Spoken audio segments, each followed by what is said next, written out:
Assalamualaikum warahmatullahi wabarakatuh.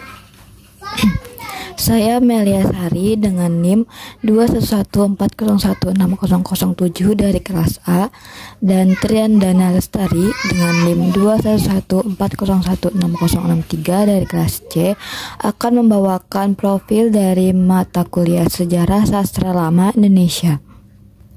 Berikutnya, mengenai Sejarah Sastra Lama Indonesia, ada beberapa hal yang akan kita bahas. Yang pertama, pengantar sejarah sastra lama Indonesia.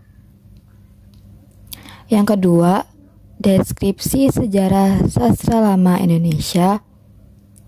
Yang ketiga, objek kajian matkul sejarah sastra lama Indonesia. Dan yang keempat, apa saja yang dipelajari di mata kuliah sejarah sastra lama Indonesia ini.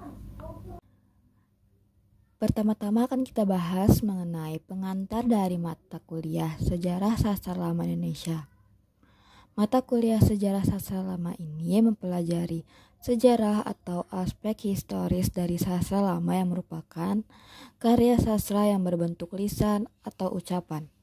Sering juga disebut sebagai sastra Melayu yang proses terjadinya berasal dari ucapan serta cerita orang-orang zaman dulu.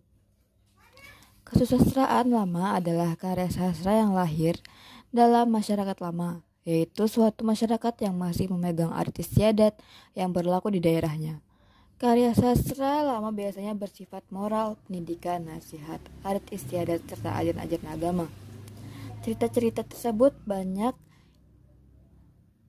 yang mengandung pelajaran serta hikmah yang dapat diambil oleh orang-orang yang mendengarnya.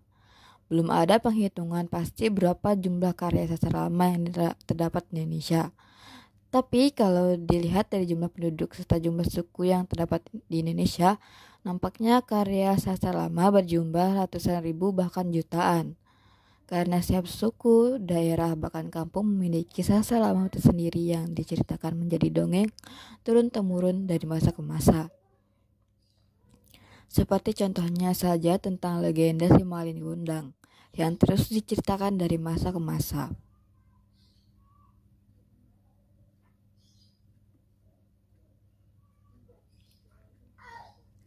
Berikutnya, mengenai nama mata kuliah beserta deskripsi. Judul mata kuliah di Fakultas Ilmu Budaya Sastra Indonesia yakni Sejarah Sastra Lama Indonesia. Lanjut pada bagian deskripsi. Yang pertama, pertumbuhan dan perkembangan sastra lama Indonesia. Kedua, periodisasi sastra lama Indonesia. Ketiga, sejarah puisi, prosa, dan drama di Indonesia. Keempat, aliran-aliran dalam sastra lama. Mata kuliah ini bertujuan meningkatkan apresiasi mahasiswa terhadap kesusastraan Indonesia lama melalui pengenalan berbagai karya sastra lama. Bahan pembelajaran meliputi pengertian kesusastraan klasik, kesusastraan asli Indonesia, karya sastra pengaruh Hindu, Islam, dan Jawa. Kegiatan pembelajaran berupa kuliah, penugasan, presentasi, diskusi, dan kuliah lapangan. Penilaian dilakukan melalui ujian tengah semester, ujian akhir semester, penyusunan makalah, dan presentasi. Beberapa materi yang dipelajari dalam mata kuliah Sejarah Sastra Lama yaitu pertama, pertumbuhan dan perkembangan sastra lama Indonesia, kedua, periodisasi sastra lama Indonesia, ketiga, sejarah puisi, prosa, dan drama di Indonesia, kemudian keempat, aliran-aliran dalam sastra lama. Mata kuliah ini bertujuan untuk meningkatkan apresiasi mahasiswa terhadap kesusastraan Indonesia lama melalui pengenalan berbagai karya sastra lama. Bahan pembelajaran meliputi pengertian kesusastraan klasik, kesusastraan asli Indonesia, karya sastra pengaruh Hindu, Islam, dan Jawa. Seperti yang telah dijelaskan, karya sastra lama ini mengkaji bagaimana sejarah dari karya sastra lama Indonesia yang lahir dalam masyarakat lama, yaitu suatu masyarakat yang masih memegang adat istiadat yang berlaku di daerahnya. Karya sastra lama biasanya bersifat moral, pendidikan, nasihat, adat istiadat, serta ajaran agama. 1. Sastra lama Indonesia ini memiliki ciri-ciri sebagai berikut. Yang pertama, terikat oleh kebiasaan dan adat masyarakat. Yang kedua, bersifat istana sentris. Ketiga, bentuknya baku. Keempat, biasanya nama pengarangnya tidak disertakan atau anonim. Adapun bentuk dari sastra lama adalah pantun, gurindam, syair, hikayat, dongeng, dan tamboh. Secara umum, sastra lama mencakup dongeng, mitos, legenda, sage, fabel, parabel, gurindam, pantun, hingga mantra. Sejarah sastra lama ini juga terbagi atas sejarah Balai Pustaka, sejarah Angkatan 45, dan sejarah Pujangga. Yang pertama, sejarah Balai Pustaka disebut Angkatan 20-an karena angkatan ini lahir pada tahun 1920-an. Dan disebut Angkatan Balai Pustaka karena penerbit yang paling banyak menerbitkan adalah Balai Pustaka.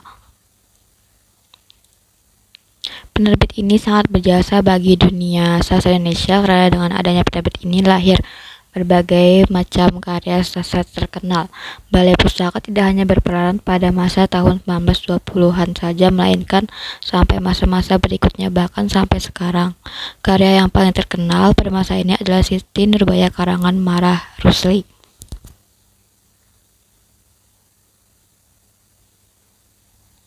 Yang kedua ada sejarah Pujangga Baru. Pujangga Baru pada awalnya adalah nama sebuah majalah, bukan nama angkatan. Majalah Pujangga Baru ini dikelola oleh Armin Pane, Amir Hamzah, dan Sultan Takdir Ali Syahbana.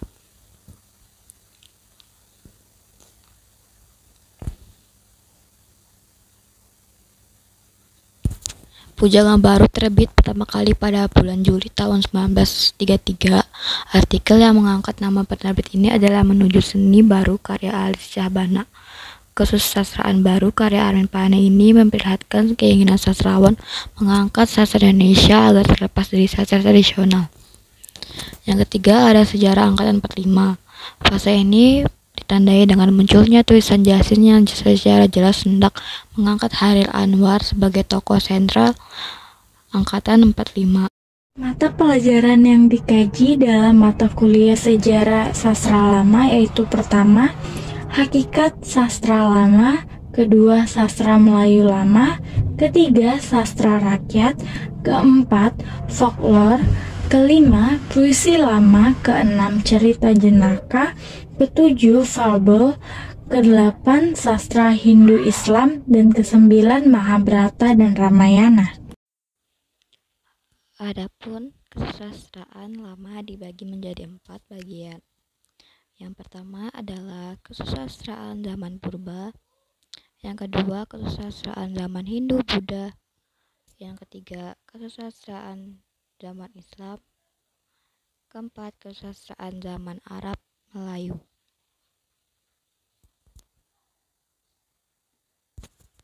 Lebih dalam lagi dalam sastra Melayu yaitu sastra Indonesia Lama, sebagaimana sudah disinggung, sastra sejarah cukup banyak dijumpai. Sastra sejarah dalam sastra Melayu, di samping menggunakan kata sejarah sebagai kata pertama judul karya sastra sejarah, juga menggunakan kata hikayat, silsilah, dan tamboh.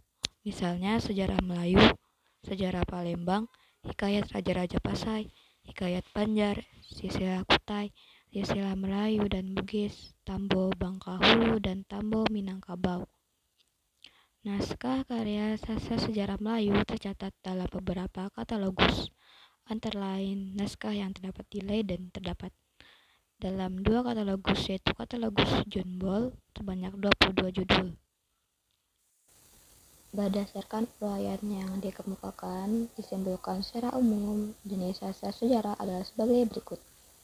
Yang pertama, cerita dipercayai oleh masyarakat tradisional sebagai cerita sejarah peristiwa yang benar-benar terjadi. Hal itu antara lain disebabkan oleh judul cerita yang menggunakan kata sejarah, silsilah, babat, dan tamboh yang memang berarti sejarah. Yang kedua, cerita mengandung unsur sejarah dan unsur sastra dan faktual, diceritakan secara fiktif. Latar atau tempat terjadinya peristiwa memang ada secara geografis. Tokoh yang diceritakan adalah tokoh historis atau tokoh yang dianggap sebagai tokoh historis. Yang tiga, cerita dimaksudkan untuk memberikan pengukuhan pengagungan raja atau penguasa yang memimpin rakyat, dan pengesahan berlakunya aturan-aturan adat, terutama dalam jenis sastra sejarah dengan tekanan cipta sastra. Yang keempat, cerita berfungsi untuk menimbulkan rasa kebanggaan bagi masyarakat, terutama jenis sastra sejarah dengan tekanan cipta sastra untuk memberikan pendidikan dan nasihat. Sebagai penutup, kita mengambil sebuah kutipan dari seorang sastrawan yang berasal dari Indonesia, yaitu Gunawan Muhammad. Kesusastraan adalah hasil proses yang berjerih payah, dan tiap orang yang pernah menulis karya sastra tahu, ini bukan sekadar soal keterampilan teknik. Menulis menghasilkan sebuah prosa atau puisi yang terbaik dari diri kita adalah proses yang minta pengerahan batin. Sekian profil dari mata kuliah Sejarah Sastra Lama Indonesia. Saya Malia Sari dan Triandana Lestari pamit undur diri. Mohon maaf apabila ada kesalahan kata. Wassalamualaikum warahmatullahi wabarakatuh.